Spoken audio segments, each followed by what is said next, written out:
So just a quick overview of different types of navigation interactions. I've got two examples for us. And this is what we call the interaction itself. So we have a scroll to position interaction and then go to blank interaction. So for example, a scroll to interaction allows you to scroll to different parts of the page. A lot of you have already started adding this and incorporating it into your experiences with these arrows. So you can click on it, jump to those sections. So we've already seen a lot of these at play. This experience uses them in each section, so it's really nice. You can kind of jump to different ones.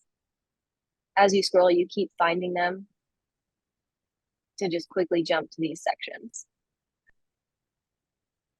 And I like that they keep it universal. So you know when you see one of these circles, after interacting with one or two of them, that's going to let you jump to the next section down. And so this is all just one page, and you're just jumping to different parts of it.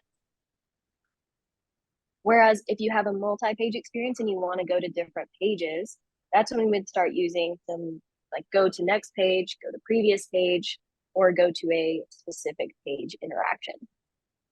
And this is one of our templates, so you can import this one as well. But this one, we have some custom navigation here at the bottom. You can see some object states at play with the color transformation. And then when I click on these arrows, it takes me to the next page or the previous page each time. And that navigation stays consistent throughout. Now, there are a couple pages to this. So rather than having to go back like 5 pages, we do have this little menu icon, our little hamburger menu. And these are really great to incorporate if you do have multiple pages, or you want to incorporate a menu in a really long scrolling page. So when I actually open this up, it's directing me to this menu they created. You can see lots of transformation when we hover. I believe they're using object states here too, to show like the image and text.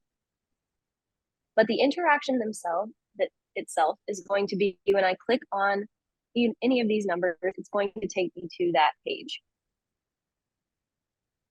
So you can play around with how you want users to navigate in your experience. Do you want them to just have an arrow that's going to the next page and the previous page like we see down here?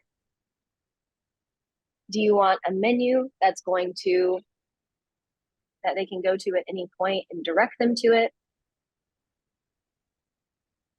Giving users a couple options for navigation is really great to kind of increase their engagement with an experience, just because it gives them more opportunities to play around in it and explore a little more, rather than getting lost in like a 20 deck